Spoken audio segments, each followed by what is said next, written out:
नमो सूर्यदेव्याय, नमो सूर्यदेव्याय, नमो सूर्यदेव्याय। इच्छा कारणम संधि से भगवम, इच्छा कारणम संधि से भगवम, इच्छा कारणम संधि से भगवम। सूर्य दिवस आराहना ठाए, अभुठ्योमि इच्छम। सूर्य दिवस आराहना ठाए, अभुठ्योमि इच्छम। सूर्य दिवस आराहना ठाए, अभुठ्योमि इच्छम।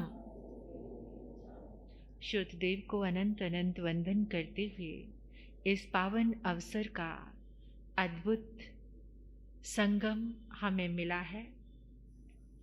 आज 13वां अध्ययन है। चित्र और संभूति के नाम से मूल गाथाओं की आराधना ऐसे करेंगे जैसे एक एक अक्षर से निकलता हुआ प्रकाश किरणें हमारे भीतर में समाहित होती जा रही हैं। देखो कितना गौरव में आपका भाग्य है। परमात्मा के इन दिव्य वरदानों को लेने के लिए हम प्रभु के चरणों में उपस्थित हैं।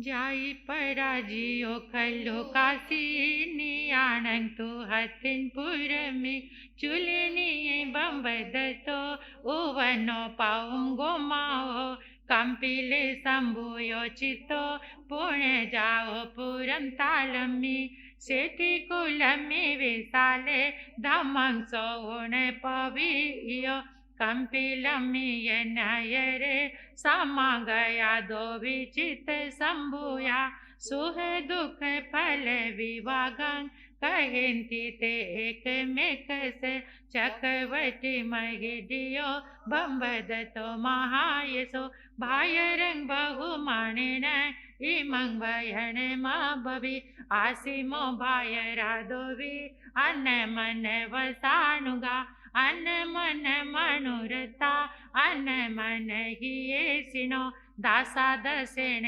आसी मिया कालिंजरे नगे हंसा मयंग तीरे सोभागा काशी भूमि देवाय देव लोग में आसी आमे महदिया ईमानो छटिया जाए अन माने न जाविना कामानियान पगड़ा तो मेरा ये विचिंतिया ते सिंह फल विवेगण विपाओग मुवा गया सच सोय पगड़ा कमा माए पूरा कड़ा ते अज परिभुंजामो किनु चिते विसेता सव सुचिणं सफल नराणं करान कमन मोकति अति ही कामे ये उत्तम ही आया मम पूर्ण फलो जानसी संभुए महाभुभागं महिडीय पुण्य फलो भवं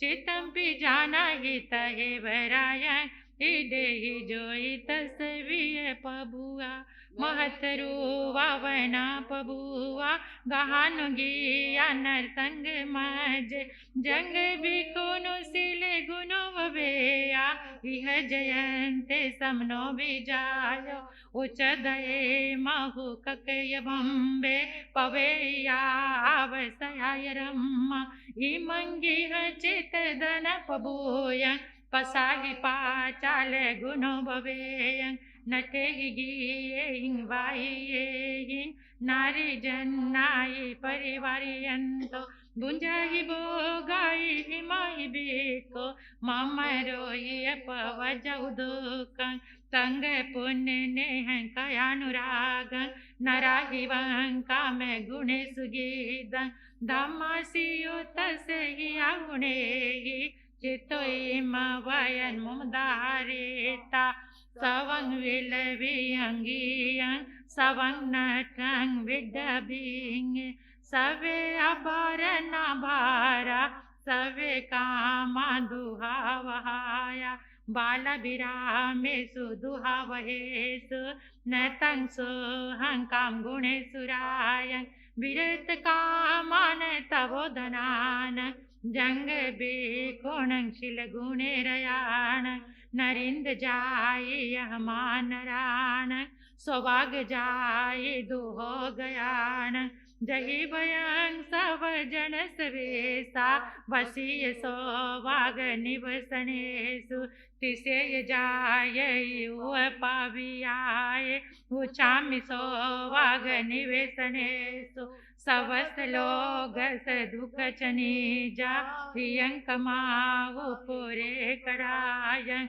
सोहदासी निराय महानुभागे महिदियो पुण्य फलो ववेयो चैतु भोगाय ससायं आयान हे हूँ अभिने कमाही यह जीवीराय असाय संयमी धनी अंकु पुनाय अकुब मानो से सोयई मचु मुह बनिए धमा काउण परंसिलोए जहे सी होये मियंगाये मचु नरंग नेहु अनंत काल न तस्माया वे पिया भाया कालमी तमे सहार भवन्ति न तस दुःखं विभियन्ति नायो न मितवा गान सुयान बंधवा एको सयं पंचन होई दुःखं कतार में वंगन जाय कामं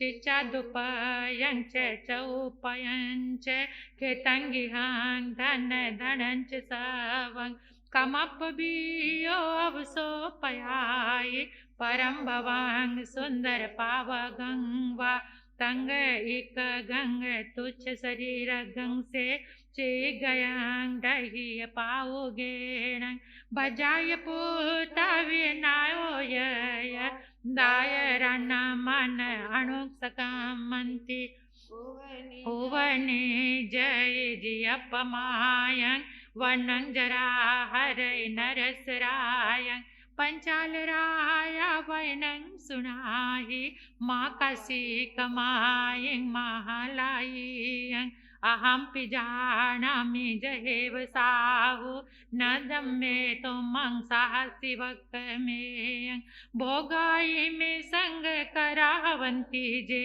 दुजया जो अमहारि से अतन पुरमिचिता दटुन नरवइं महदिय कामे भोगे सुगितेन नियान मौसुहंकरं तस्मे अपदि कंतस इमंगे आर्यत फलं जाना मानो विज धमा कामे भोगे सुमोचिए नागो जहा पंक जलावसन्नो तटु थलं नाभिसमेतिरं एवं वयं कामे गुणे सुगेदा ने भिक्खुनो मग मणुभयामो अचे कालो तरंति रायो नेय विभोगा पुरुषान नेचा उविच भोगा पुरुषं चयन्ति दोमं जाकिन फलव पकी जयंतसी भोगे जय सतो अजाइं कमाई करे हिरायं धमोटियो सब पयाणु कपि तो हो ही सी देवो इयो भी न तुझ भोगे चव्यूण बुद्धि गिद्धो सियारम पर गहेसु मोहंकावो ये तू विपलावो गच्छामि राये अमंतियोसि पचाल राया विय बमदंतो सुहस्तास वयनंगाकूयं अनुत्तरे भुंजिय काम भोगे अनुत्तरे सोनरई पवितो चित्तो विकामे वो विरत कामो उदग चारित तहो महेशी अनुत्तरं संयम पालयिता अनुत्तरं सिद्धि गई गौ तिबेमी। 14वां अध्ययन इक्षुकार के नाम से है। मूल गाथाओं की आराधना करेंगे।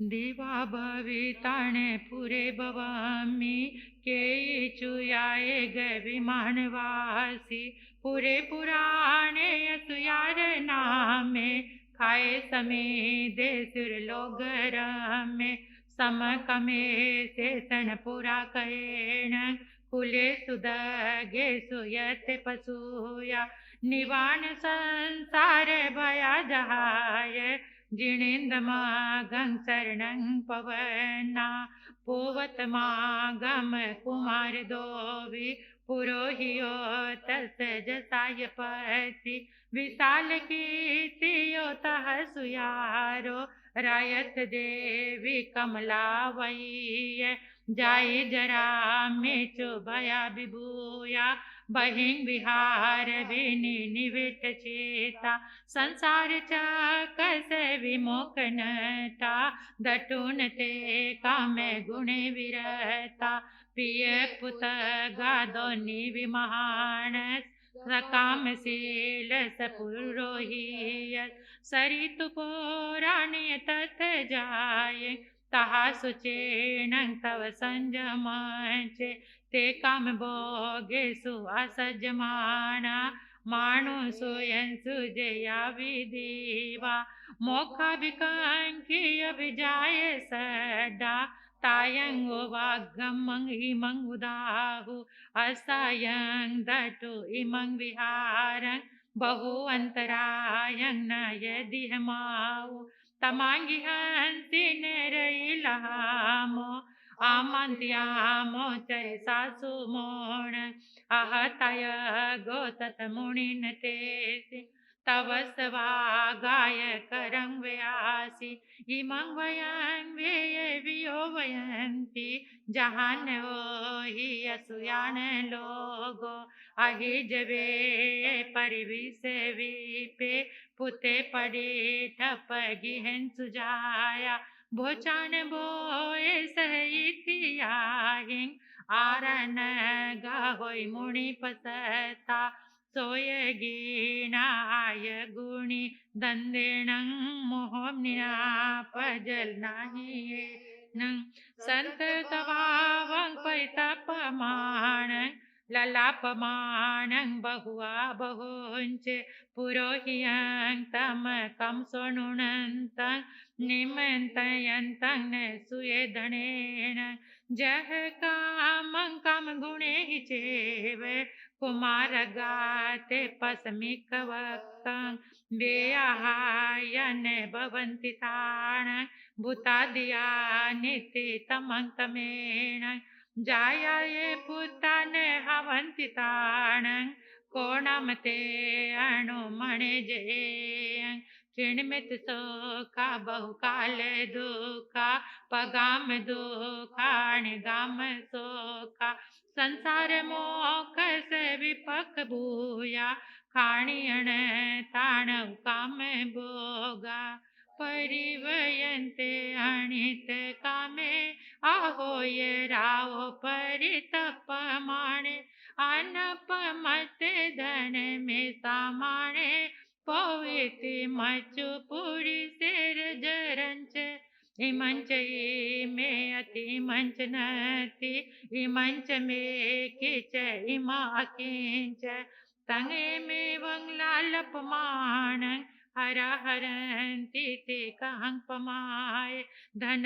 पबूयं सहितियाय शरणतः काम गुणा पगामा जवं कय तपय जस लोगे तं सब साहि नहीं मेव तो बं धने न के दम दुराहि गारे धने न काम गुणे हि चेव समणवि भवि सामो गुणो हदारी भवि विहार अभिगम बिकं जहाय गियरणी संतो कीरे गायन्तेल महातिलेषु एमेव जाया सैरंसि सता सुमचै नास्तै नवचीट नो इंदिगे जया मुत भावा अमुत भाव्य होइने चो अजत हे वुंगनिय हुस बंदो संसार हे वुंच वयंति बंद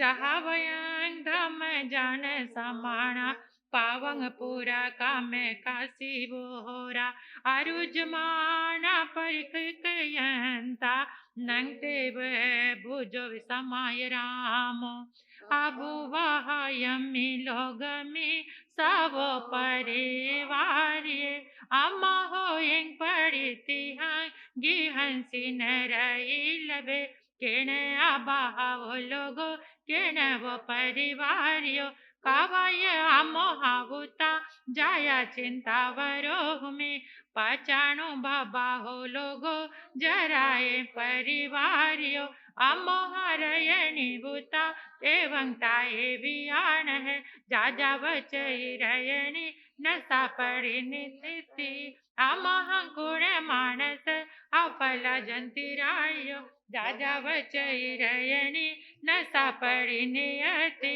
दमंज गुण मानस सफला जंती रायो एगवो सविताण दुहावो सम्मत संजुया पच्छा जाया गमी सामो भिख माणा कुले कुले जस जसती मचुना सख जसवती पयालय जो जाने न मारी सामी सोहु कंखे हु सुएसिया अजय बदामं परिवजयाम जहि पवन नान पुण भवाम अनागयंगे वय अति किंचि सदा कामं न विनु इतुरागं पहिन पुत सौनति वासो बसिट बिकायरिया कालो सहायरो कोलय समाहे चिनाग साहें तमे काणु पंख विगुण वहे पाकी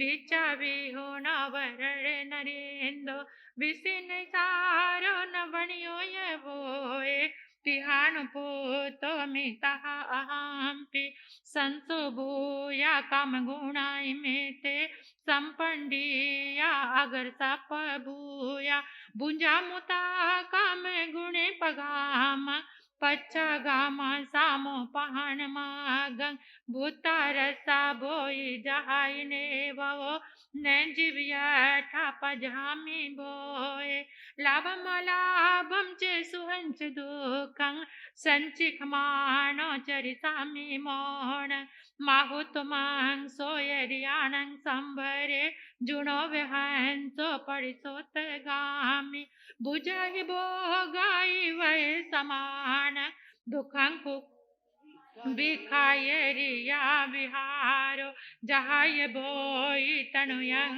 भुयंगो निमोयनी हे च पले पुमोतो एमे जाया पयहंती भोएते कहं नानु गमिस मेको चिंदंतु जालंग अबलंग वैरोहिया मिछा जहा कामे गुणे पहाय धरे शीला तव सा उदारा दिराहु कार्यं चरन्ति जहेव कोंचा सामायिक मंता तयानि जालानि दलितु हंता पलिंतु पूताये पय्यमज ते हंकाहं नानु गमिसमेका पुरोहियं तंग ससुयं धारा सोचाय भी काम पहाय भोए कडुम्ब सारं विलुतं अंतरायं अभिकणं समुवाया देवी वंतासी पूरी सोरायं न सोई पसंसियो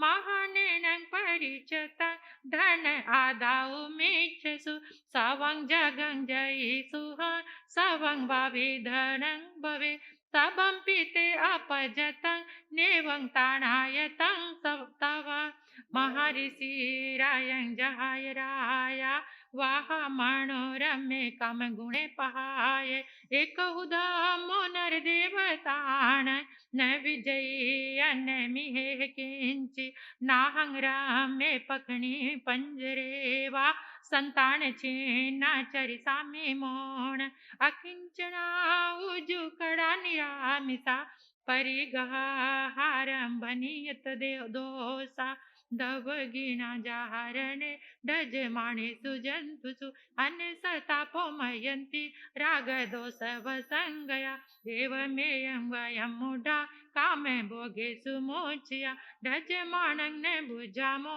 राग दोष निगया जगं भोगे बोचावा मिताये लुह बुए विहारिणो आमोये माणा गच्छन्ति दिया काम कमाइव इमे ये बदा पदंती मम हथ जमा गया वयंच सता कामेसु भावसी मोजहाई में सामिस कुल लंदिस वजमान नरामिस आमिस सवधुमि जिता वीर सामी निरामिता गिदो ममे ये उच्चारण काम संसारे वर्धने उरगे सुवर्ण पासेव संक मानो न तणु चरे नागो बंधन चिता अपनो वहंती वै एयं पथा महाराया उसुया रीति में सुय चैता विवुलं रजे काम भोगे ये दुचय निवासिया निरासिमिता निने हापने परिगहा समंग धामंग वियानिता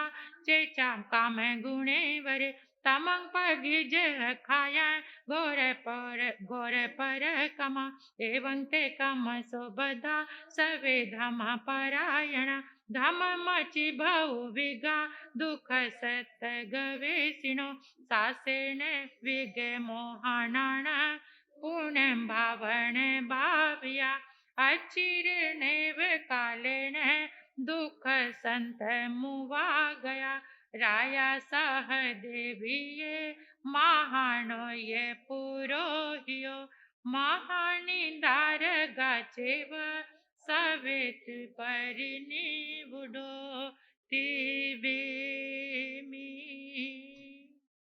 आग में तिव्हे पणते चंजहा सुता गमे अथा गमे तदुभया गमे ए हवा श्री आगम के विषय जो कोई अतिचार लगा हो ते में आलो जम भाई दंग बच्चा मेलिंग हिन अखरंग ऐ चक्रंग पे हिनंग विनय हिनंग जोग हिनंग घोष हिनंग सुटू दिनंग दुटू परिचंग अकाले कौ सजाओ काले न कौ सजाओ ऐ सजाएंग सजाएंग सजाएंग न असजाएंग आगम की आराधना करते हुए मुझसे जाने में अनजाने में मन से वचन से काया से कोई भी दोष लगा है परमात्मा के शासन की मुझसे कोई भी अवहेलना हुई है उसके लिए बारंबार क्षमा मांगती हूँ मिच्छामि दुक्कडम जिनकी मिच्छाएं मन दुकड़ाए वह दुकड़ाए कोहाय मानाय मायाय लोभाय सबकालियाय सब मिच्छे वेराय सौ धम्म आई कमणाय आसानाय तस खमासणो परिक्मामी निंदामी गृहामी अपणंग वोसरामी 2 अध्ययन की हमने आराधना की है 13वां अध्ययन हमारे जीवन को एक ऐसा संदेश दे रहा है एक ऐसी आराधना है 13वें अध्ययन की अगर कभी भी जीवन में ऐसा प्रसंग आ जाए तो उसकी आलोचना जरूर कर लेना अपनी जिंदगी का अवलोकन करना एक ऐसी ही रिश्तों की यात्रा को लेकर चल रहा यात्रा का एक ऐसा पड़ाव आता है इतने प्यारे रिश्ते जन्मों जन्मों के रिश्ते एक छोटे से गुनाह से छूट जाते हैं ऐसी गलती ऐसा अपराध हो जाता है 13वां अध्ययन है चित्त संभूति के नाम से 2 भाइयों के जन्मों जन्मों की घटना है एक छोटी सी गलती जीवन को दलदल में ले जाती है जहां से निकलने का कोई मार्ग नहीं होता निकलना चाहकर भी निकल नहीं सकते एक छोटा सा लोभ एक छोटे से समय का अट्रैक्शन आकर्षण जीवन को बर्बाद कर देता है एक जन्म नहीं एक जीवन नहीं जन्मों जन्मों तक यात्रा कांटों के रास्ते पे मुड़ जाती है और फिर वहां जो छलनी छलनी होता है उसका दर्द बहुत भयानक है बहुत पीड़ा देने वाला है। कुछ चेहरे हमें लुभा जाते हैं, उन चेहरों पर हम इतना आकर्षित हो जाते हैं कि जीवन की सारी साधना को नष्ट कर देते हैं। एक ऐसा ही जीवन आपके समक्ष आ रहा है। खुद के साथ ये आकर्षण इतनी छलना करा देता है, इतना अपराध करा देता है खुद के साथ, इतना भटक जाता है जीवन। बढ़ते हुए कदम अचानक वासना की ओर बढ़ जाते हैं। एक सौदा हो जाता है जीवन का, और फिर प्यारा साथ भी छूट जाता है। जो हाथ थामे हुए था जिंदगी के लिए, वो हाथ छूट जाता है। बहुत प्रयास करने के बाद भी कुछ नहीं हो पाता, क्योंकि जो एक भूल हो जाती है ना, उसका प्रतिक्रमण अगर करके चेतना को नहीं संभालते, फिर वो भूल जीवन का विनाश कर देती है। ये एक ऐसा ही अध्याय है, 13वां अध्याय, चित्त और संभूति के नाम से। दो भाइयों के जीवन की कहानी है। देखिए, कितनी बार हम ये जो भक्तामर चल रहा है अनुष्ठान लेते हैं। जो संयमी जीवन होता है वो साधना का जीवन होता है। ऐसी ही कहानी है ये दो भाइयों की, कि साधना में कैसे विराधना आ जाती है। सिर्फ एक अंतिम क्षण बचा हुआ था, वो पल था एक समय का। कल समय की बात सुन रहे थे कि एक समय कैसे जीवन को नष्ट कर देता है और एक समय जीवन को कैसे सुधार लेता है। प्रभु की अनंत करुणा इस अध्ययन में हमें मिली और मार्ग मिला कि इस पंचम काल में जीने वाले सुनो, कि अगर कभी जीवन में ऐसी गलती हो गई है तो मरने से पहले जीवन की आलोचना जरूर कर लेना, प्रतिक्रमण जरूर कर लेना। हम ये जो भक्तामर की आराधना चल रही है, इसमें हम संकल्प लेते हैं। जैसे एक साधना होती है संकल्प की, जो अनुष्ठान होता है, यानी अनुष्ठान क्या है, ये संकल्प की साधना क्या है। अगर संसार के लिए साधना करनी है तो वही संकल्प लेकर के आपने बैठना है। लेकिन अगर हमने साधना में संसार मांग लिया तो वो विराधना हो जाती है। साधना कर रहे हैं हम किसके लिए, उसमें हमने कोई संकल्प नहीं लिया, लेकिन हम साधना कर रहे हैं। अगर उस साधना में आपने संसार, पहले परमात्मा ने ये मार्ग हमें दिए हैं, ये आज्ञा दी है कि तुम संकल्प लेकर बैठते हो संसार के लिए, तो तुम उसमें जो मांगना है, वो जो कामना करनी है, यानी जो संकल्प लेना है, वो तुम कर सकते हो। लेकिन अगर संयम की साधना चल रही है और शुरू का संकल्प आत्म कल्याण का है और उसमें संसार मांग लिया, फिर तो जो खाई में जाकर गिरेंगे, जो खाई में जाकर गिरेंगे, वहां से कोई उठाने वाला भी नहीं है। इसलिए प्रभु से प्रतिदिन कम से कम अपनी आत्मा के लिए, एक सुंदर जीवन के लिए एक प्रार्थना करो कि हे प्रभु, वो दिन धन्य होगा जिस दिन मैं भौतिक कामनाओं से निवृत्त हो जाऊंगा।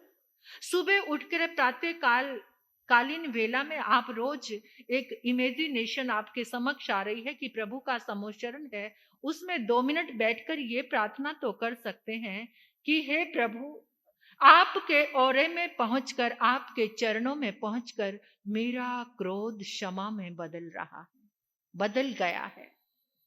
मेरा अहंकार विनय में बदल चुका है। मेरी माया सरलता में बदल चुकी है। मेरा लोभ संतोष में बदल चुका है। ऐसी प्रार्थना हम सबको करनी ही चाहिए। अगर अपनी अशुभ लेशा का परिवर्तन करना है तो परमात्मा के औरे में बैठकर ये साधना करने से आपके भीतर में ये भावनाओं का प्रवाह चलने लगेगा। आजमा कर देख लेना। 5 जन्मों तक साथ रहे चित्त संभूति, जन्म भी साथ में और मृत्यु भी साथ में, ऐसे जन्म थे। पहले दासी के पुत्र बने, साथ में जन्म और साथ में ही मृत्यु हुई। फिर हिरण का भव आया, दूसरा जो जन्म हुआ हिरण के भव में उन्होंने जन्म लिया, तब भी सात। फिर वहां से हंस बने, तब भी सात, और मृत्यु भी सात। फिर देवलोक में चले गए और वहां से जो जन्म हुआ भूतदत्त नामक चंडाल के घर में हुआ।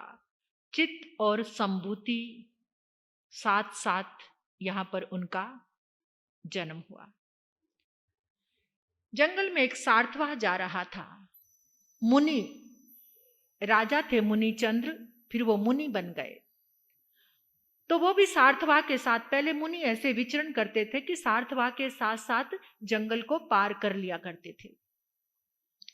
तो वो जंगल में पहुंचे, एकदम सारथवाह आगे निकल गया और मुनि रास्ता भटक गए। मुनि रास्ता भटके तो उसी जंगल में 4 ग्वाले गायें चरा रहे थे। तो वो चारों ग्वाले एकदम देखा मुनि बहुत थक गए हैं, बार बार घूमते हैं फिर वहीं आ जाते हैं, जंगल से पार होने का रास्ता नहीं मिल रहा। पसीने से तरबतर हो गए, भूखे प्यासे। तो वो चारों ग्वाल पुत्र मुनि के पास आए, मुनि का चेहरा देखा, उनका वेश उनको बहुत अच्छा लगा। मुनि से वार्तालाप किया, आत्म कल्याण की कुछ बातें पूछी। मुनि ने जो समझाया उनके दिल में बहुत प्रभाव हुआ और वो चारों ने प्रार्थना की कि हम भी साधु बनना चाहते हैं, आप हमें साधु बना लोगे? हाँ हाँ, क्यों नहीं, ये तो मार्ग ही कल्याण का है। चारों संत बन गए।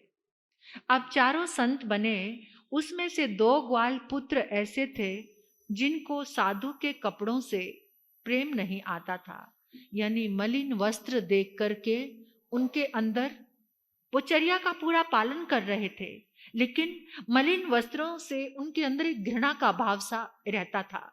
मतलब वो बहुत खुश नहीं होते थे मलिन वस्त्रों को देखकर। समय बीता, चारों ने मृत्यु को प्राप्त किया, साधु जीवन की यात्रा में देवलोक में पहुंच गए। जो 2 मलिन वस्त्रों के प्रति उनका घृणा का भाव था, देवलोक से आकर दोनों ने चांडाल के घर में जन्म लिया। चांडाल के घर में रूप तो बहुत सुंदर है क्योंकि साधु का जीवन पाला था, और बुद्धि भी बहुत मेधावी हैं, लेकिन कुल वो घृणा के कारण चांडाल का कुल मिल गया। उसी नगरी के राजा जो थे उनका मंत्री था, ये बनारस नगरी शंख राजा थे, मंत्री का नाम था नमुची। एक दिन मंत्री से कुछ गलती हो जाती है तो राजा ने उनको मृत्युदंड दे दिया, और मृत्युदंड देकर वो चांडाल भूतदत्त को कहा कि तुम जाओ और इसको जाकर मृत्यु के घाट उतार दो। चांडाल को ऐसा काम मिलता था। अब वो नमुची को लेकर आ रहा है और मन में सोच रहा है मेरे बच्चे कितने मेधावी हैं। उस समय बहुत छुआछात और ये युग था, चांडाल पुत्रों को कोई विद्या का दान नहीं देता था। ये नमुची मंत्री बहुत ज्ञानी है, अगर ये मेरे बच्चों को पढ़ा देगा तो मैं इसको मृत्युदंड नहीं दूंगा। उसने बात की, डील नक्की कर ली, मेरे बच्चों को पढ़ाओगे तो मैं तुम्हें मृत्युदंड नहीं दूंगा। ठीक है, मैं पढ़ाऊंगा, उनके बच्चों को पढ़ाना। वो चित्त और उनका नाम संभूत है, तो उनको पढ़ाना शुरू कर दिया। बच्चे खूब होशियार हो गए, एकदम सब पारंगत हो गए, लेकिन जिसके जीवन में दुष्टता होती है वो अपनी दुष्टता से बाज नहीं आता। अब वो नमुची क्या करने लगा, वहां रहते रहते जो भूतदत्त की पत्नी थी उसके ऊपर मोहित हो गया, उसके साथ गलत रिश्ता बना लिया और उसके साथ प्रेम लीला रचाने लगा। भूतदत्त चांडाल को पता हो लग गया और एकदम कहा, दुष्ट, मैंने तुझे बचाया और मेरे घर पर ही डाका डाल दिया। और अपने बच्चों को कहा, जाओ इसको मृत्यु के घाट उतार कर आ जाओ। अब वो बच्चे उसको लेकर चले और उनके मन में आया, ये तो हमारा गुरु है, इसको कैसे मृत्यु दे सकते हैं? इन्होंने हमें ज्ञान दिया है। और उसको कहा, हम तुम्हें मारेंगे नहीं, चुपचाप यहां से भाग जाओ। उसको भगा दिया। बच्चे बहुत होशियार थे, उनको गाना, नृत्य करना ये भी बहुत ऊंच कोटि का आता था। तो एक बार नगरी में उत्सव था, उस उत्सव में वीणा वादन चल रहा था। वो दोनों भी वहां पहुंच गए और उनका गायन तो बहुत अद्भुत था, एकदम सुरीला कंठ, एकदम अद्भुत सुर ताल। और उन्होंने गाना शुरू किया तो सारी पब्लिक एकदम मोहित हो गई और सब भूल गए छुआछात के भेद को कि ये चंडाल के पुत्र हैं, उनसे आलिंगन कर रहे हैं, प्रेम कर रहे हैं। एकदम राजा को पता चला तो राजा ने उनको देश निकाला दे दिया कि तुम यहां पर नहीं रहोगे। और कभी उन्होंने बहुत क्षमा मांगी और उनको कहा, वो क्षमा तो कर दिया, लेकिन फिर कहा, अगर दोबारा से तुम किसी उत्सव में आए तो तुम्हें फिर बख्शा नहीं जाएगा।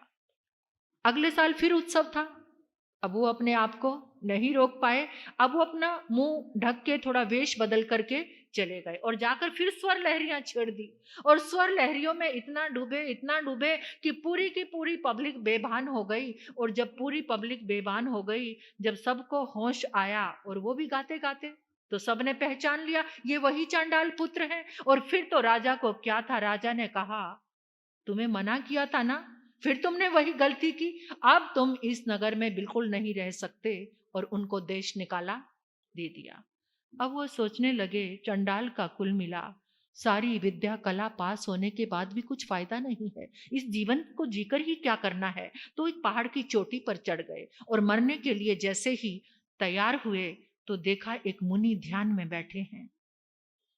मुनि ने भी उनको देख लिया और मुनि ने उनको अपने पास बुलाया और उन्होंने कहा, ये जीवन मरने के लिए नहीं है, ये अनमोल जीवन है। सबने तो ठुकरा दिया, किसी को स्पर्श कर लो वो मारने काटने दौड़ता है। क्या करना है ऐसे जीवन को जीकर? मैं हूं ना, मैं तुम्हें अपनाता हूं, मेरे पास रहो, इस जीवन को स्वीकार कर लो, तुम्हें कोई भी ठुकराएगा नहीं। अब वो क्या बन गए? दोनों मुनि बन गए, खूब उच्च कोटि की। मांस मांस खमन तो ऐसे करते थे जैसे आज उपवास करते हैं। मांस मांस खमन का पारणा कर रहे हैं। और उधर वो नमुची भाग कर हस्तिनापुर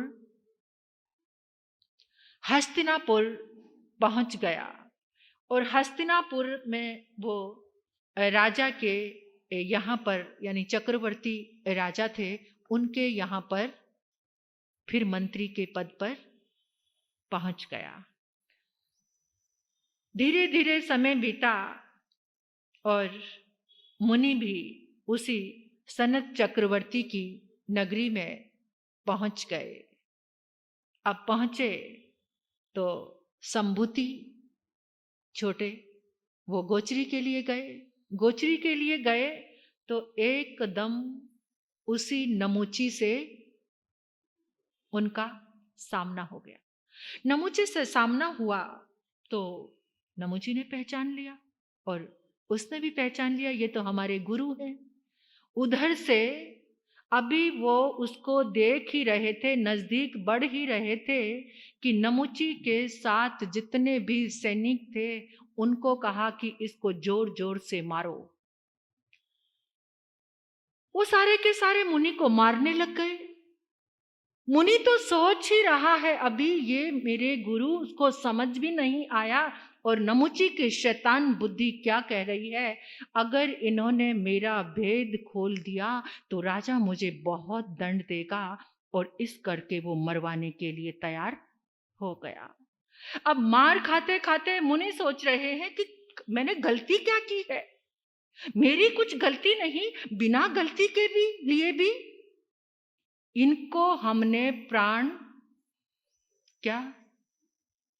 प्राणों का दान दिया और ये मुनि का धैर्य डोल गया। मार खाते खाते एकदम मुनि ने तेजोलेशा छोड़ दी। तेजोलेशा छोड़ी, पूरी नगरी धू धू करके आग जलने लगी। आग जलने लगी तो पूरी सूचना चित्त मुनि के पास पहुंची। ये क्या कर दिया, अपनी साधना का ऐसे प्रयोग तो नहीं किया जाता। उसी समय दौड़े आए और भाई को सहलाने लगे।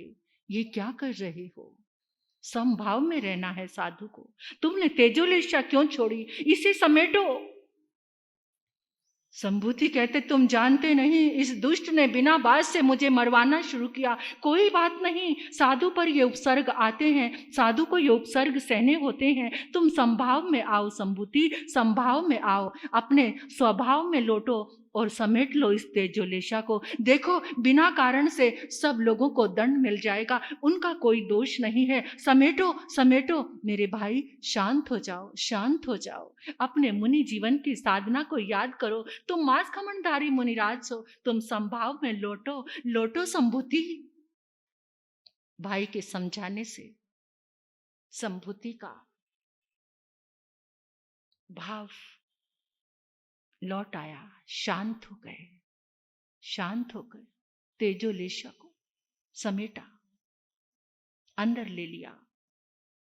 जो तेजोलेशा छोड़ता है वही समेट सकता है, दूसरा कोई और नहीं। फिर आ गए। चित्त ने कहा भ्राता अब समय आ गया है, अंतिम समय की ओर लौटते हैं। संलेखना करने का, संथारा करने का समय आ गया है।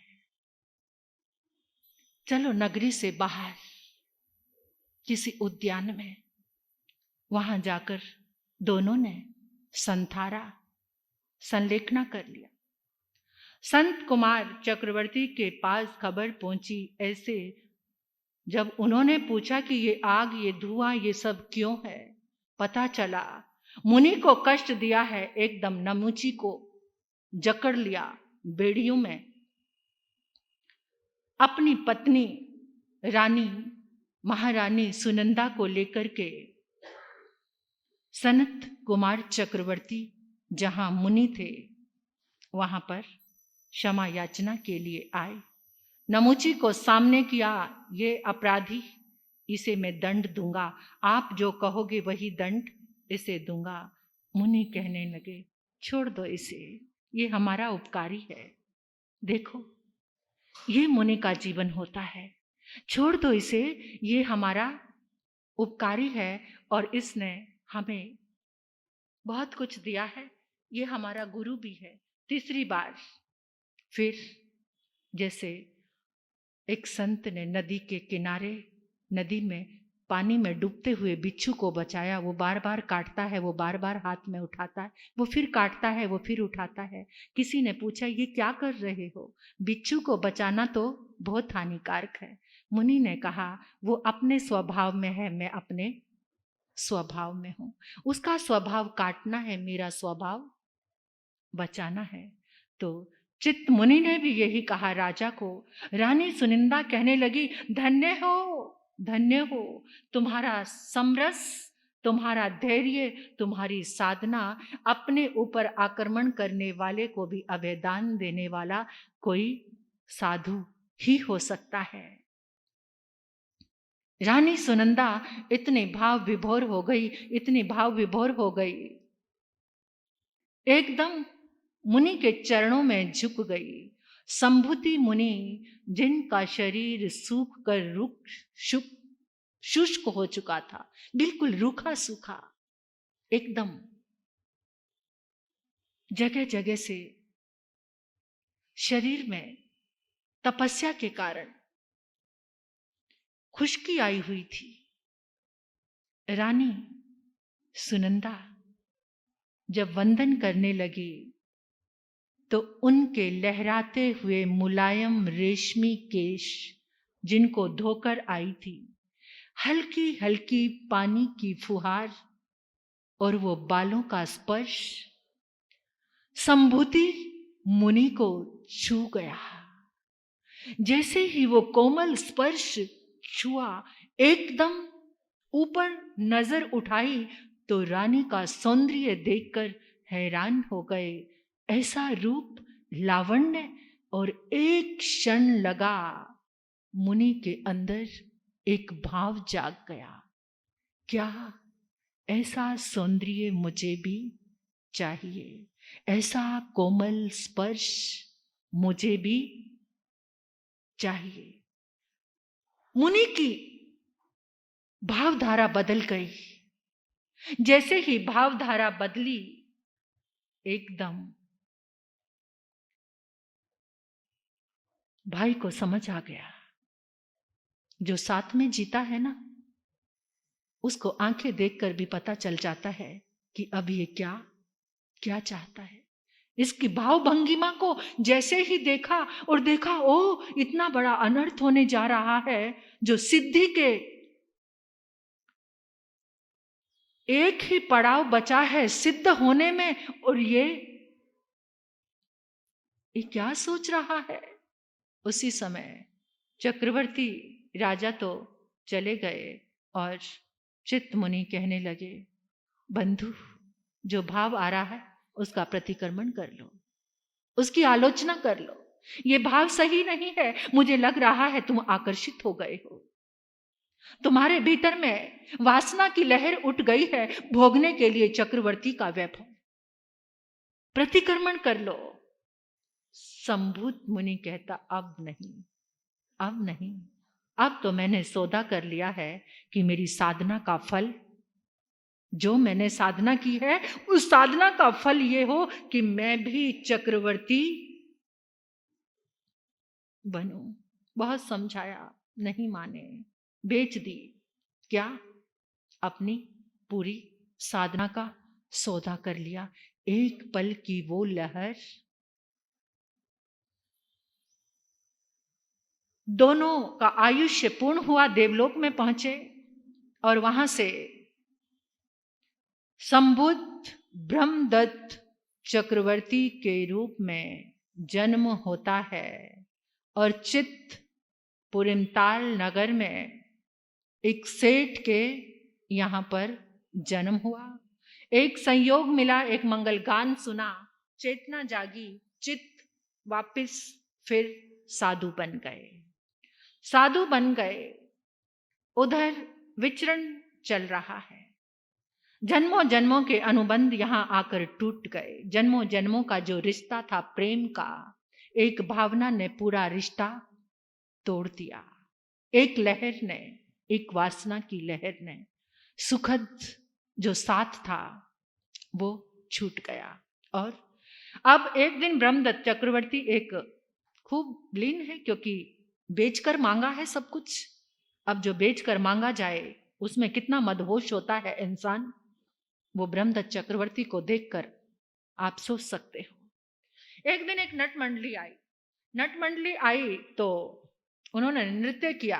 नृत्य किया, उस नृत्य को देखते देखते एकदम ब्रह्मदत्त चक्रवर्ती सिंहासन पर बैठे हैं। नृत्य को देखते देखते मन में भाव आया, ये पहले भी देखा है, पहले भी देखा है। कहाँ देखा, कहाँ देखा, कहाँ देखा, कहाँ देखा, अंदर अंदर चला। हाँ देखा, देवलोक में ऐसे नृत्य, देवताओं की सभा लगती है, ऐसा नृत्य देखा देवलोक में।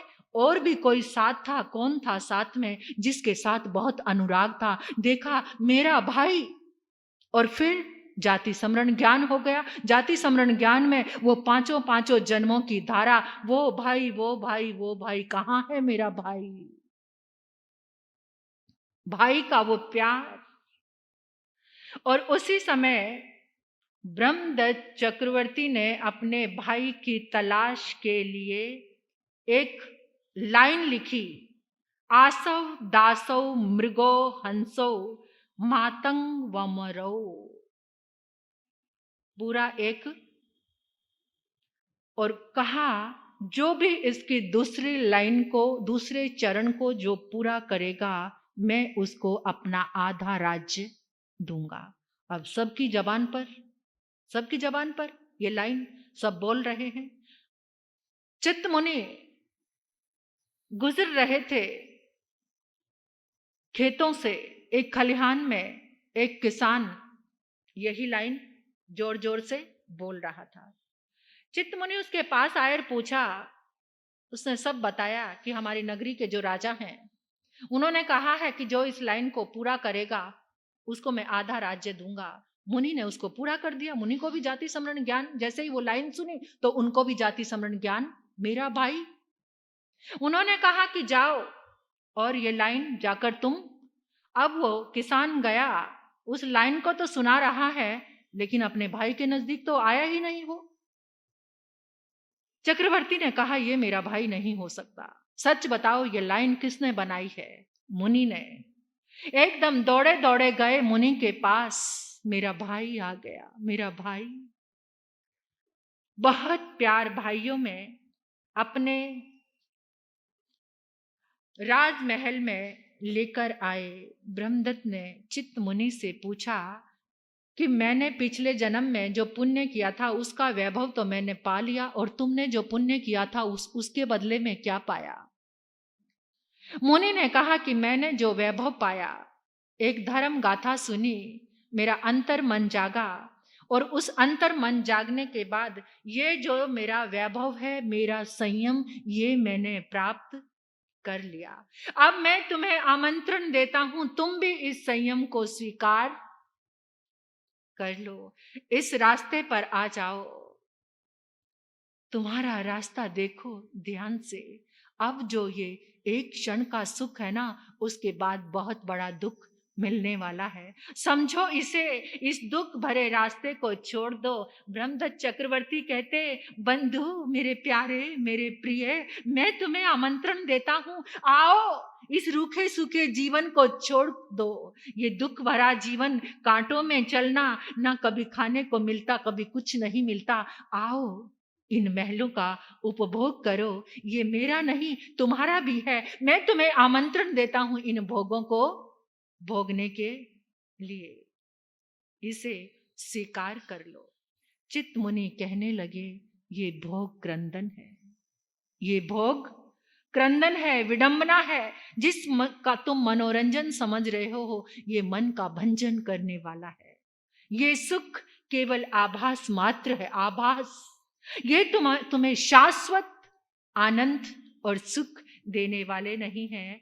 ब्रह्मदत्त चक्रवर्ती सुन रहे हैं। सुनते सुनते आभास तो हो गया कि ये दुख है, और दुख को स्वीकार करने के बाद वो कहने लगे, मैं सब समझ गया हूं, परंतु मैं त्यागने में असमर्थ हूं, क्योंकि ये तो तुम भी जानते हो कि मैंने सौदा करके इसको मांगा है।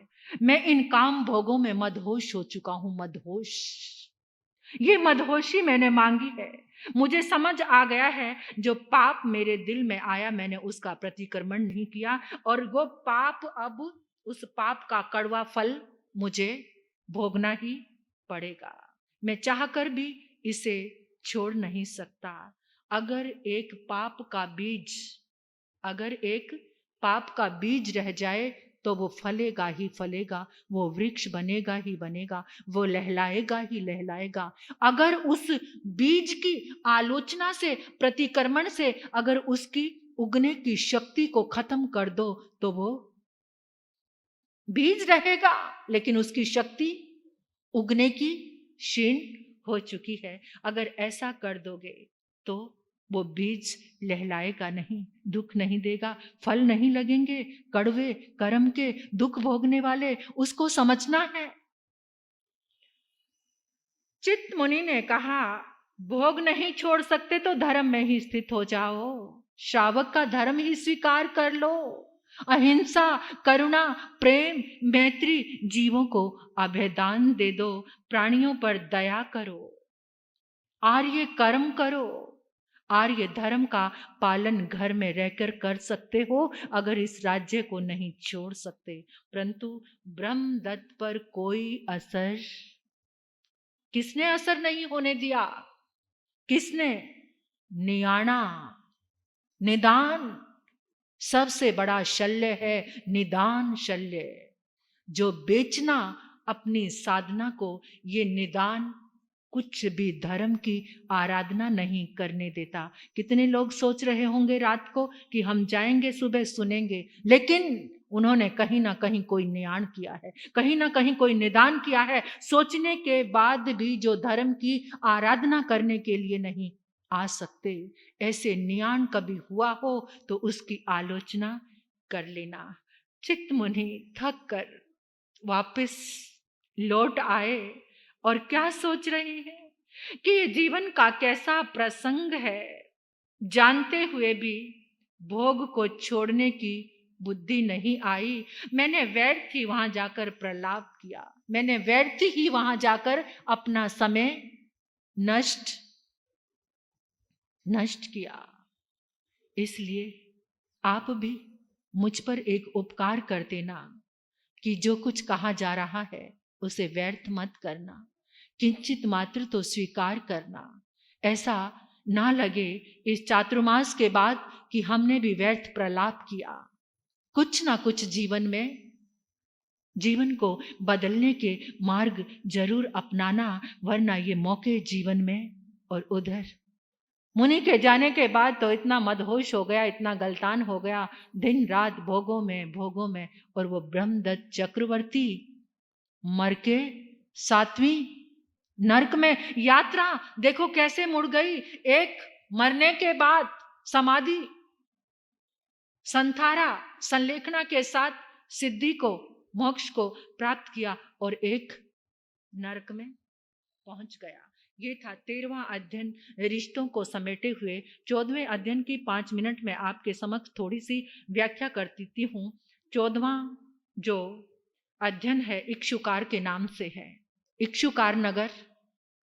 अब आपको थोड़ी सी बात बता देती हूँ कि जो 4 मुनि रास्ता भटके थे ना, 4 क्या थे? ग्वाले। तो 2 तो ये आ गए धरती पर और 2 अभी देवलोक में ही हैं। वो दोनों देवलोक से धरती पर आते हैं, जन्म होता है। साधु थे वो भी, धरती पर आते हैं, जन्म होता है। उनको 4 साथी और मिल जाते हैं धरती पर आकर। जब उनका जन्म हुआ उनको 4 साथी और मिल जाते हैं। 2 और 4 कितने हो गए? 6 हो गए। वहां पर वो पुनः फिर साधु जीवन अंगीकार करते हैं, पुनः संयम की परिपालना करके फिर देवलोक में चले जाते हैं। देवलोक में जाने के बाद इक्षुकार नगर में एक राजा इक्षुकार बनता है, रानी कमलावती। 2 पेड़ आ रहे हैं, क्या बन करके? पति और पत्नी। और एक आए भृगु पुरोहित और यशा उनकी पत्नी। अब राजा अपने राज्य में गलतान हो गया, भिक्षु पुरोहित अपनी पुरोहितनी के साथ उसका संसार चल रहा है, लेकिन उसके घर में कोई भी बच्चा नहीं है। और वो 2 जो ऊपर बैठे हैं ना, वो देख रहे हैं कि 4 साथी तो अपने अपने कार्य में लिप्त हो गए, अब हमको इनको छुड़ाना है। जो ये संसार में लिप्त हुए हैं, ये साथ होता है। तो जब भी आपको रिश्ता जोड़ना, जीवन में जो भोग के रिश्ते चल रहे, एक श्रद्धा का रिश्ता जरूर बनाना, एक तारने वाले रिश्ता अपने जीवन में जरूर बनाना, एक रिश्ता स्नेह और प्रेम का, भक्ति का जरूर जोड़ना, ताकि वो तुम्हारे जीवन का कल्याण कर दे। ऐसा रिश्ता जब बन जाता है तो जीवन चाहे कहीं भी गलतान हो, भटक नहीं सकता। यहां तो भटक गए, वो रिश्ता टूट गया। अब वो जो 2 ऊपर बैठे हैं वो कहते हैं कि वो जो गलतान हो रहे हैं ना भोगों में, उनको उबारना है। तो दोनों ने क्या किया? ज्योतिषी का वेश बनाया और भृगु पुरोहित के यहाँ पर आए और आकर कहने लगे, और बोलो, आपका जीवन ठीक ठाक चल रहा है? ठीक ठाक क्या चल रहा है? घर में कोई संतान ही नहीं है। तो कोई बात नहीं, संतान हो जाएगी, फिर हमें और क्या चाहिए? जीवन तो आनंद में हो जाएगा। लेकिन याद रखो, जो संतान होगी ना, जैसे ही वो यौवन पर कदम रखेंगे साधु बन जाएंगे। अरे पहले संतान तो आ जाए, साधु बनना या ना बनना ये तो हमारे वश की बात है, हमारे वश की बात है। पिता माता कहते हैं ना, हम बनाए ना बनाए, हमारी इच्छा है, कर्म को नहीं सोच रहे, अंदर सोच रहे हैं। अब वो दोनों उन्हीं के घर में पुत्र के रूप में जन्म हो गया, बच्चे बड़े हो गए। अब उनको एक बात खटक रही है, बड़े होंगे, साधु बनेंगे, तो क्या कह रहा है, क्या शिक्षा दे रहे हैं माता पिता?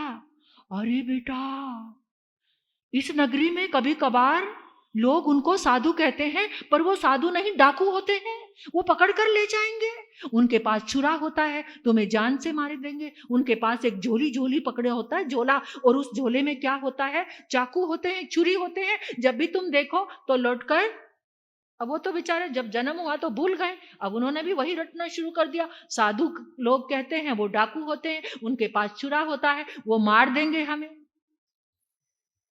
इसी सीख को लेकर वो बड़े हो गए। लेकिन होनी और कर्म और जो भावना थी तरने की और तारने की, उसको कैसे रोका जा सकता है? एक दिन साधु नजर आ गए, वो तो दोनों भागे। अरे ये तो वही डाकू हैं जो पिताजी ने और माताजी ने बताया था, और भागते भागते पेड़ पर चढ़ गए। कभी भूल कर भी अपने बच्चों को जो ऐसी शिक्षा देते हैं, हम रास्ते में विहार करते हैं ना, तो कितने लोग बोलते हैं, बाबा जी इस बच्चे को पकड़ कर ले जाओ, ये मुझे बहुत परेशान करता है। तो हम समझाते हैं, संतों के लिए बच्चों के मन में ऐसी नफरत मत भरो कि ये पकड़ने वाले आ गए और बच्चों को पकड़कर, कितने गांव में तो आते हैं बच्चे भाग जाते हैं देखकर, पकड़ने वाले आ गए, बच्चे भाग जाते हैं। ऐसे भी संस्कार माता पिता बच्चों को देते हैं। भृगु पुरोहित और यशा ने दिए। अब जब उन बच्चों ने देखा सामने से सचमुच डाकू आ रहे हैं, तो वो तो भागकर एक पेड़ पर जाकर चढ़ जाते हैं। और पेड़ पर चढ़ते हैं, खुदा ना खास्ता वो साधु भी उसी पेड़ के नीचे अपने ओगे से पलेना करते हैं, स्थान पर बैठते हैं, अपने पात्र खोलते हैं, और आहार उनको करना था। उनकी मर्यादा थी कि कितना आगे तक लेकर जाना है। तो उस मर्यादा में गोचरी करने लगे, और वो ऊपर बैठे देख रहे हैं, अभी खोलेंगे, चाकू निकलेंगे, छुरी निकलेंगे, ये डाकू तो यहीं पर आए, हे भगवान हमें बचाना बचाना। और जब उन्होंने खोला, देखा भोजन, और वो भी भोजन लग रहा है हमारे घर का है, क्योंकि जब वो आहार ले रहे थे उनके घर में, तो भृगु पुरोहित क्या कर रहा था, जल्दी से महाराज पधार जाओ, मेरे बच्चे बड़े उदंड हैं, आएंगे तो आपका अपमान कर देंगे। संतों को भी फटाफट भगा रहा था, कभी बच्चे आ जाए और इनका ये स्वरूप ना देख लें और उनको साधु जीवन के प्रति लगाव ना आ जाए। जब उन्होंने देखा तो वो नीचे उतर कर आ गए। देख रहे थे तो एक चींटी को भी हटा रहे हैं, ये किसी को क्या मारेंगे। ऊपर बैठे बैठे ही देख लिया, ये रूप पहले देखा है, सिर्फ इतना ही सोचते थे। और यहाँ तो कितने ही रूप देखते हैं, कभी कुछ याद आता है? कुछ याद ही नहीं आता। ऐसा हल्कापन ही नहीं है अंदर।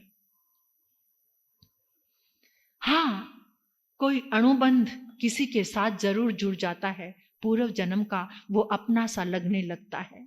लेकिन लगता है ना कभी कभार कोई चेहरा, जैसे हम लोग पहली बार यहाँ पर आए हैं, तो किसी के साथ ऐसा भाव जुड़ जाता है कि वो अपना सा लगने लग जाता है। इसका मतलब कहीं ना कहीं कुछ ना कुछ, और जितने हम सब लोग बैठे हैं ना कहीं हमारा रिश्ता है। जो आज इकट्ठे बैठकर परमात्मा की वाणी सुन रहे हैं, पहले भी कभी ना कभी इकट्ठे बैठकर हमने ये वाणी सुनी है। हम सब इकट्ठे हुए हैं, पहले भी हुए हैं, इस वाणी को सुनने के लिए हुए हैं। फिर पुण्य कर्म में कुछ भाव आ गया कि परमात्मा ने हमें वो पुण्य प्रदान कर दिया कि हम आपको सुना रहे हैं और आप सुन रहे हैं। कहीं ना कहीं तो इकट्ठे बैठकर एक बार तो कहीं जरूर जुड़े हैं। ये जन्मों जन्मों की अनुबंध की यात्रा है। तो वहां पर ये पहले देखे हैं, कहाँ देखे हैं, सारी परतें हटी, जाति स्मरण ज्ञान हुआ। ऐसा रूप तो हमारा भी था। एक दूसरे को देखते हैं, सोचना क्या है, यही रूप लेने के लिए तो आए हैं। चलो वो जो गलतान हो रहे हैं उनको भी जगाएं। और जगाने माता पिता को आकर कहा, हम साधु बनना चाहते हैं। उनके तो पांव के नीचे से जमीन किसको देख लिया, उन डाकुओं को? शर्म नहीं आती? जानते हो अच्छी तरह से वो डाकू नहीं है, तुमने ही भोजन बहराया है उनको और हमें डाकू कह रहे हो?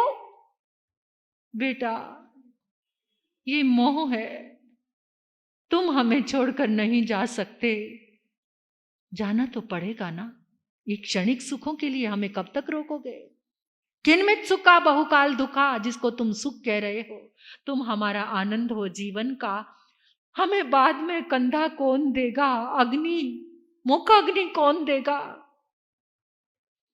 एक क्षणिक सुख के लिए भ्रमित मत करो, तुम्हारी आत्मा में भी वो प्रकाश है, स्वयं प्रकाशित हो जाओ। और जब इतना सा कहा कि ये नहीं रुक रहे, तो जब बच्चे जा रहे हैं, यशा को कहने लगे जब बच्चे जा रहे हैं तो हम यहाँ पर क्यों रहे, चलो यशा हम भी इनके साथ चलते हैं। जब मेरे पंख जा रहे हैं, मेरी भुजाएं जा रही हैं, मेरी शक्ति जा रही है, ये आगम के शब्द है कि मेरे पंख, मेरी भुजाएं, मेरी शक्ति जा रही है, तो यशा भी कहने लगी महाराज स्वामी, जैसे जाल में बंद पक्षिणी क्रंदन करती है, ऐसे भी मुझे भी ऐसा ही लग रहा है कि ये जीवन क्रंदन में चल रहा है। मैं भी सारे बहेलिए के इस जाल को तोड़ती हूँ। और दोनों ने जाल तोड़ा और जहां बेटे जा रहे थे उनके साथ साथ चल पड़े। अब पुरोहित का सारा धन कहाँ जा रहा है, राजा के खजाने में। वहां का नगरी का नियम था कि जिसका कोई वाली वारिस नहीं है, जिसका कोई उपभोग करने वाला नहीं है, वो धन राजा का है और राजा के यहाँ पर पहुंचेगा। आज भी चल रही है ये कि जो धरती है किसी की भी नहीं है, वो किसकी है, गवर्नमेंट की है ना, वो किसकी है, गवर्नमेंट की है। तो ऐसे ही ये शुरू से ही व्यवस्था चल रही है। तो उसका उपभोग करने वाला कोई नहीं, धन की पेटियां घर का सारा सामान आ रहा है किसके, इक्षुकार राजा की। और छत पर खड़ी है कमलावती रानी और राजा इक्षुकार। और रानी ने पूछा, आज कौन सा घर अनाथ हो गया कि जिसके घर में कोई भी नहीं बचा, सारा धन यहाँ ढोढ़ो कर आ रहा है राज भंडार में। राजा ने कहा, कोई अनाथ नहीं हुआ बल्कि कोई सनाथ होने जा रहा है। क्या? इक्षुकार राजा ने कहा कमलावती रानी को कि रानी, पुरोहित भृगु पुरोहित संयम के पथ पर जा रहा है, उसके दोनों बच्चों को वैराग आया, उसको भी आ गया, और आप धिक्कार है आपके जीवन को, आप वमन किया हुआ ग्रहण कर रहे हो, उन्होंने छोड़ा और आप अपना रहे हो, धिक्कार है आपको। रानी कहने लगी, मेरा तो मन देखकर उब गया है, अब मैं भी इन बंधनों को तोड़ती हूं और मैं भी उनके साथ साथ मुझे भी जाना है। जैसे किसी को जेल में बंद कर दिया जाए और उसको चैन नहीं मिलता, ऐसी स्थिति मेरी भी है और मुझे भी जाना है। इक्षुकार राजा ने जब पत्नी के ऐसे भावों को देखा तो इक्षुकार राजा भी कहने लगे, जैसे बलवान हाथी सारे बंधनों को तोड़ देता है, ऐसे रानी मैंने भी सब बंधनों को तोड़ दिया है, सारे बंधन अब समाप्त हो चुके हैं, चलो मैं भी तुम्हारे साथ चलता हूं। अब दोनों वो भी उनके पीछे पीछे चल पड़े और सबको जाति समरण ज्ञान हुआ, एक दूसरे को पहचाना, गले से मिले। धन्य उपकार उपकार उपकार, किसका उपकार? जो दो आए थे सब चारों उनका उपकार मान रहे हैं, चारों दीक्षित हो गए और चारों 6 के 6 सब मिलकर कठोर तपश्चर्या की साधु बने और सारे दुखों से मुक्त होकर अंत में मुक्त वितरागता को प्राप्त किया। तो ऐसे जीवन और ऐसे रिश्ते, जो ऐसे रिश्ते होते हैं, 1 मिनट में काम भोगों को छोड़कर एक रिश्ता भी ऐसा मिल जाए तो संभाल लेता है। इसलिए जीवन में एक श्रद्धा का रिश्ता जरूर बनाना, जो तुम्हारी बाजू को पकड़ सके और तुम्हें आगे खींच सके। ऐसा बलवान शक्तिशाली जब रिश्ता होता है तो ये सुंदर आराधना हमारी चल रही है। आपको एक सूचना देना चाहती हूँ कि कल भक्तामर की 45वीं गाथा, रोग निवारण गाथा, किसी भी तरह का रोग है, कैंसर रोग के लिए बड़े बड़े उस पर प्रयोग हुए हैं। आप सभी सपरिवार कल जरूर जरूर आना। कल की गाथा का लाभ लेने वाले बहुत सारे लाभार्थी हैं। अपने घर से कल सभी को लेकर आना। एक दिन के लिए तो नींद का त्याग कर सकते हैं, ये गाथा दोबारा नहीं मिलेगी। जब जब मंत्र का उच्चारण होगा, जब जब बीज अक्षर की ध्वनि गूंजेगी, उससे जो ऊर्जा निकलेगी, क्योंकि वैसे भी ये आंगन, ये परिसर 45वें दिन की साधना में प्रवेश कर रहा है। यहाँ कितने पुद्गल समा गए हैं उन तरंगों के। तो कल अपने सपरिवार, और मेरा कहना जो ऑनलाइन भी सुन रहे हैं, ऑनलाइन जो सुन रहे हैं वो भी अपने सभी सगे संबंधियों को मैसेज दे देना, वो भी सभी ऑनलाइन इस आराधना को जरूर करें, जरूर करें। 45वीं गाथा रोग निवारण गाथा है। इस गाथा की आराधना करने से आपके जो भी रोग होंगे वो रोग अवश्य ही मिटेंगे। और कल आपको विधि भी मिल जाएगी कि आप घर में भी उसको कंटिन्यू चालू कर सकते हैं। तो आप जितने भी सब आए हो, आपका कर्तव्य है समाज को जोड़ने का। समाज के सब घरों में, चाहे ये दूरभाष यंत्र के द्वारा आप मैसेज पहुंचाएं, जैसे भी आपको पहुंचाना है, सबको कॉल करना, फोन करना, सबको बुलाना मैसेज के द्वारा। जैसे भी आपको लगता है कि किस तरीके से मैसेज पहुंच सकता है, आपको इससे बहुत धर्म दलाली मिलेगी। 45वीं गाथा की आराधना करने के लिए जरूर से जरूर इस आंगन में उपस्थित होना और उस गाथा के दिव्य स्पंदनों को, ऊर्जा को, तरंगों को जरूर लेना। सभी को स्वस्थ करने में, इस साधना में आप कामयाब हो सकते हैं। जरूर जरूर सभी को निमंत्रण देकर लेकर आना। और मेरा भी निमंत्रण है सभी को कि सभी निरोगी हों, सभी का स्वास्थ्य अच्छा रहे। हर किसी के साथ कुछ ना कुछ पीड़ा लगी हुई है इस गाथा की आराधना से और इस अभिमंत्रित जल से। और कल आपको 45वीं गाथा के यंत्र भी मिलेंगे। कल आपको 45वीं गाथा जिन्होंने लिखाई हुई है, 45वीं गाथा में जिन्होंने यंत्र लिखाए हैं, कल यंत्र भी उनको दिए जाएंगे। वो यंत्र अभिमंत्रित हो जाएंगे उस जाप के द्वारा, इस जल में रखे जाएंगे और इतने सारे यंत्रों से ये जल भी अभिमंत्रित हो जाएगा। ये दोबन पानी, इस जल की महिमा आप निरंतर सुनते ही आ रहे हैं। तो सब ये जल भी कल लेकर अपने घर पर जाना, अपने साथ बॉटल जरूर जरूर लेकर आना। इस जल का दिव्य प्रयोग करना। आप कल का जो जल होगा बहुत विशेष होगा।